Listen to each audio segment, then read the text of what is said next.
Kalau gugatan mungkin sekarang kan pengadilan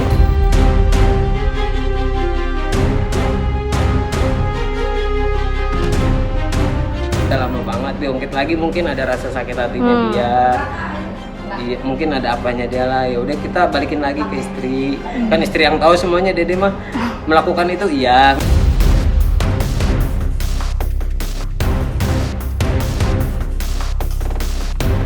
Tinggal pertanyaannya, apakah dia kemudian ingin melaporkan Dede Sunandar, si istrinya ini, karena kasus KDRT tadi, hanya itu saja, ataukah dia juga mau menceraikan?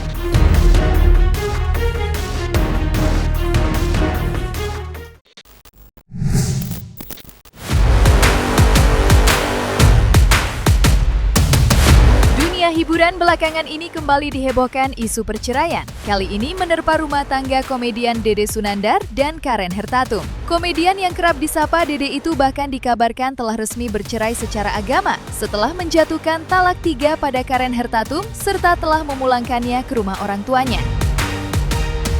Kabar retaknya rumah tangga Dede Sunandar sempat viral dan menuai reaksi beragam setelah Karen belum lama ini mengungkap adanya dugaan perselingkuhan dan dalam rumah tangga atau KDRT yang dilakukan Dede.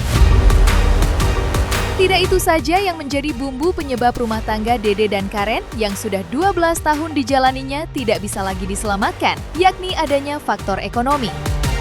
Dari berbagai polemik itulah, baik Dede maupun Karen sepakat untuk mengakhiri biduk rumah secara baik-baik. Namun faktanya justru di media kedua belah pihak saling menuding kesalahan masing-masing. Menanggapi isu perceraiannya dengan Karen, apa kata Dede Sunandar?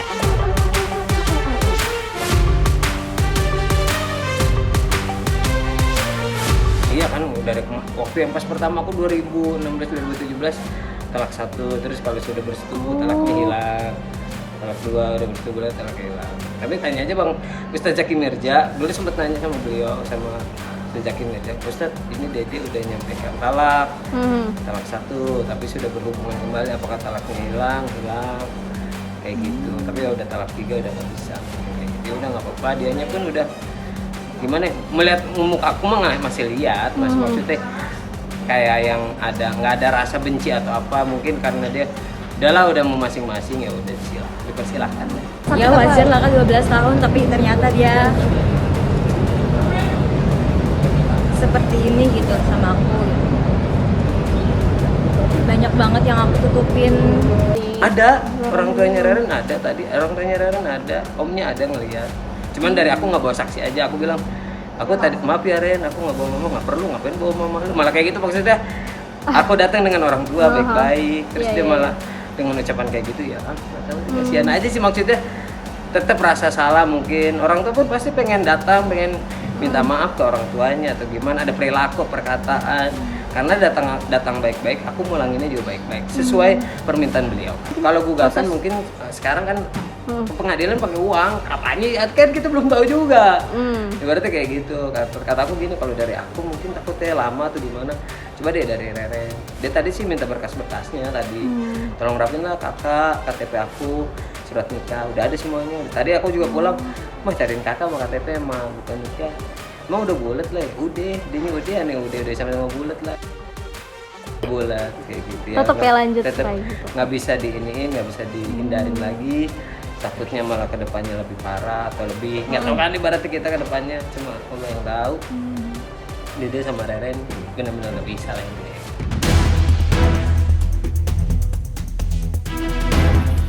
Kabar perceraian Dede Sunandar dengan Karen Hertatum sempat ramai dan menuai banyak sorotan. Terlebih adanya dugaan perselingkuhan dan KDRT yang dilakukan Dede terhadap mantan istrinya. Dede sendiri tidak menampik pengakuan Karen dan membenarkan tuduhan perempuan yang sudah memberinya 3 orang anak selama 12 tahun menjalani pernikahannya. Namun saat disinggung mengenai perselingkuhan dan KDRT yang dilakukannya, Dede mengaku hilaf dan hal itu terjadi sudah cukup lama. Meski begitu, Dede memaklumi luapan kekecewaan Karen yang dianggapnya masih menyimpan rasa sakit hati. Mengakui kesalahannya, Dede pun sempat meminta maaf dan menyesali tindakannya. Namun nasi telah menjadi bubur. Rasa sakit Karen yang sudah bertahun-tahun dipendamnya ibarat bom waktu. Kini penyesalan Dede tidak dapat lagi menyelamatkan pernikahannya. Talak 3 sudah dijatuhkannya. Keduanya pun sepakat berpisah jalan. Udah lama banget diungkit lagi, mungkin ada rasa sakit hatinya dia. Iya, mungkin ada apanya dia lah. Ya udah kita balikin lagi ke istri. Kan istri yang tahu semuanya. Dede mah melakukan itu iya. Cuman sekarang Dede berbenah diri untuk lebih baik lagi ke depannya, lagi fokus juga di entertain yang lain. Ada mau ngebangun TikTok, lagi bangun usaha juga, semua YouTube juga lagi bangun. Ya pokoknya kemarin tuh udah ditengahin lah sama Ko Sansan, orang yang kita tuakan, karena dia orang tuanya ada, cuman nggak terlalu ini juga ikut. Orang tua aku ada takut bermasalah, aku melalui dia lah di penengahnya, dan dia pun nggak ada etikatnya buat memperbaiki juga. Dia bilang iya. Pas minggu kemudian ikut sama manajernya yang sekarang, nggak tahu aku juga kehasut atau nggak tahu, aku balik lagi ke dia sih. Mungkin dia udah capek juga sama aku, ya udah kayak gitu. Tadi juga aku bilang ke mama, emang ada mukul atau gimana waktu di rumah? Enggak, cuman keginiin doang bibirnya, terus dia nunjuk-nunjuk. Emang salah, sebenarnya Dede yang salah lah intinya kayak gitu. Dede minta maaf ke keluarganya Reren, ke mama Dede terutama minta maaf kayak gitu. Karena hal-hal masalah sepele pun kadang suka memicu reaksi itu. Tuh, padahal kayak masalah salah paham atau apa gitu pasti jadinya emosi terjadilah. Karena memang maksudnya tuh yang pertama aku selingkuh karena kan memang aku lagi lupa, mungkin lagi di atas anginnya gede, kelupaan, Hilaf namanya cowok ya kan, kalau disebutin mah aduh kasihan juga lah ibaratnya. Terus tiba-tiba pas kesininya istri mulai main games, aku tahu main game, cuma kesininya dia bilang ada yang bilang enggak ini cuman teman, terus tapi temennya bilang enggak kok, orang si Karen bilang jangan kan suami, pacar aja nggak ada kayak gitu lah. Aku udah emosi dari situ. Dari main game, lupa anak, lupa apa. Kata dia ngurus anak 24 jam waktu di Bangka. Orang Bangka tahu semuanya kok. Keluarga tetangga juga. Pas ngeliat kemarin, apa yang diurus ya Ponas? Ya nggak tahu, biarin dah dia ngomong.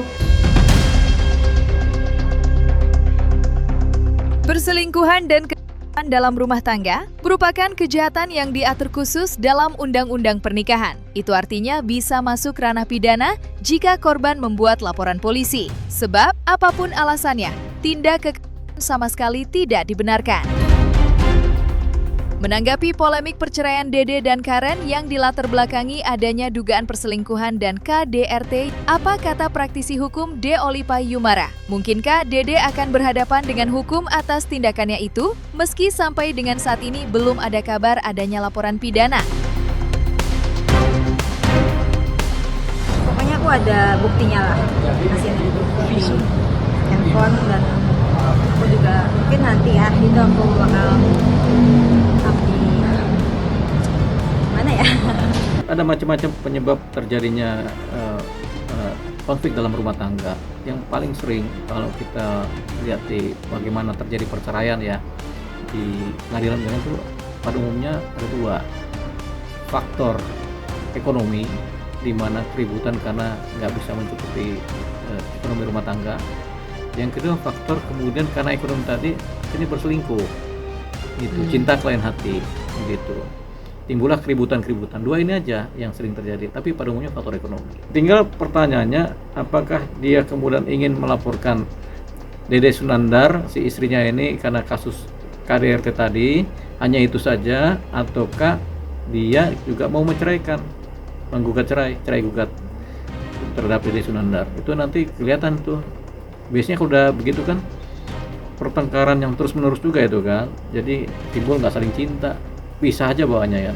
Kalau pisah ya sudah, cerai satu dilakukan, yang kedua adalah upaya melaporkan kalau ada ya, ada harus dilaporkan sebagai korban, ya laporkan aja KDRT. Kan ada ancaman hukuman yang cuma 3 tahun, ada ancaman hukuman 5 tahun, ada yang kalau sampai meninggal dunia bisa 15 tahun, sama kayak kan gitu. Tapi memang diatur khusus dalam undang-undang KDRT ya. Iya tentunya kalau fisik, dua-duanya baik fisik maupun psikis itu dibuktikan dengan visum gitu. Jadi kalau fisiknya tentunya visum fisik, psikisnya itu tentu dari psikiater atau dari psikolog yang menganalisa apakah terjadi kekerasan secara psikis, kejiwaan. Nah itu nanti dianalisa tuh, baru dibikin hasil analisa terhadap psikisnya. Itu nanti ketahuan tuh, oh ada kekerasan secara psikis sehingga begini. Nanti kan ada cerita-ceritanya tuh kan, lewat observasi, wawancara tuh kalau psikis. Nah fisik juga begitu, fisik itu ada lebam biru-birunya atau ada luka-lukanya kan, itu kan ada visumnya juga. Dua-duanya ada visum. Kalau sudah setahun yang lalu nggak lapor, Iya. Misalnya tetap bisa bikin laporan. numpuk-numpuk Kalau psikis kan gitu. tentunya dia mengendap, luka itu mengendap kalau psikis kan. Kalau fisik itu kadang-kadang ada bekas lukanya, ada enggaknya, ada sembuhnya kan, kalau setahun kan. Tapi kalau luka berat tentunya ada bekasnya. Tapi biasanya kalau fisik yang berat itu pasti dilaporkan lah, begitu oleh si korban kan. Oke. Tapi kalau nggak dilaporkan, baru setahun kemudian baru dilaporkan, ya nanti kelihatan tuh secara psikis. Ditambahkan nanti saksi-saksi ada yang melihat, atau malah kalau visumnya nggak dapat, visumnya udah bersih tapi CCTV disimpan oleh dia, ada rekamannya, itu bisa dipakai. Pengumpulan berkas, mungkin dia ada bukti-bukti apa ya silahkan. Kalau Dede tidak memungkiri Dede melakukan itu dengan sadar, mungkin kata dia bilangannya Dede ngelakuin itu dengan sadar, terus minta maaf sadar, jalan sadar, begitu lagi sadar ya kan. Menanggapi polemik perceraiannya, Dede tak tinggal diam, terutama mengenai isu perselingkuhan yang kini ramai menjadi pemberitaan. Dalam pembelanya, Dede menuding Karen hubungan dengan pria lain. Itu diungkap Dede setelah memergoki isi percakapan Karen melalui game online. Meski mengetahui Karen main hati dengan lelaki lain, Dede yang kini sudah tidak lagi ambil pusing, tidak ingin membesar-besarkannya. Baginya semuanya sudah terjadi dan kesalahan yang diperbuat baik oleh dirinya maupun istrinya sudah terlambat. Pada akhirnya penyesalan menjadi kata terakhir selalu yang terucap. Lantas seperti apa cerita Dede mengenai dugaan adanya isu perselingkuhan yang dilakukan Karen dengan teman game online-nya?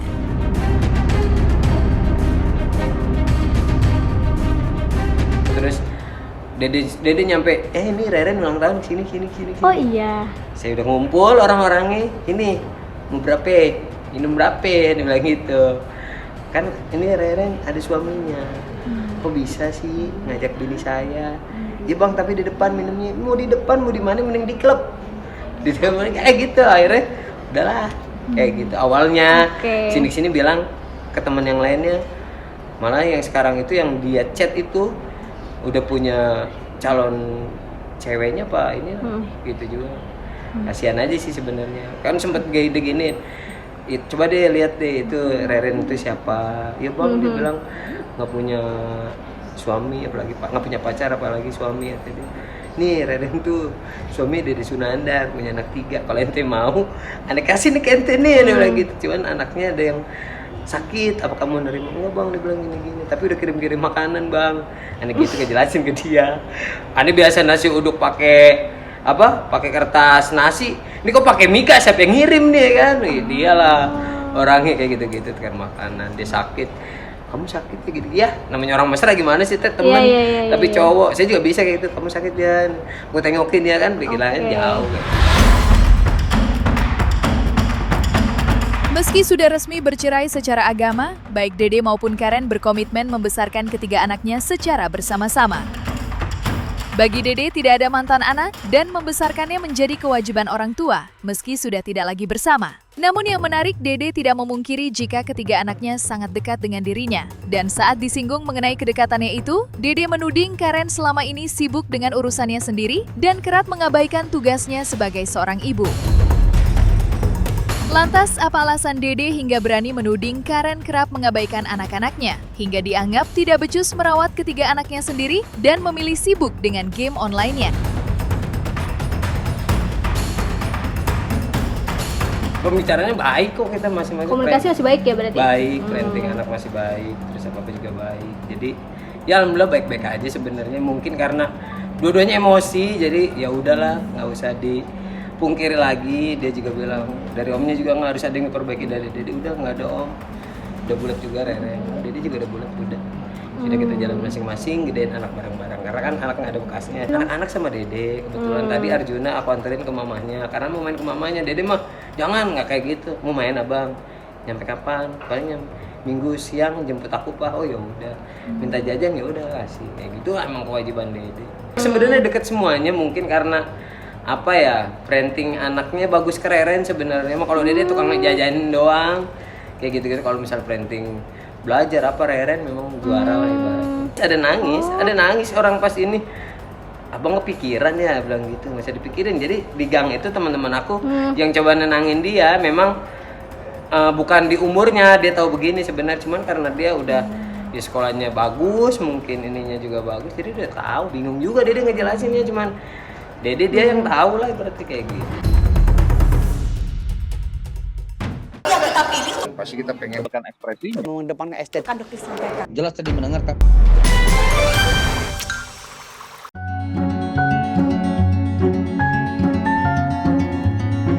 Dan jangan lupa untuk like, subscribe dan juga share channel YouTube Cumi Cumi.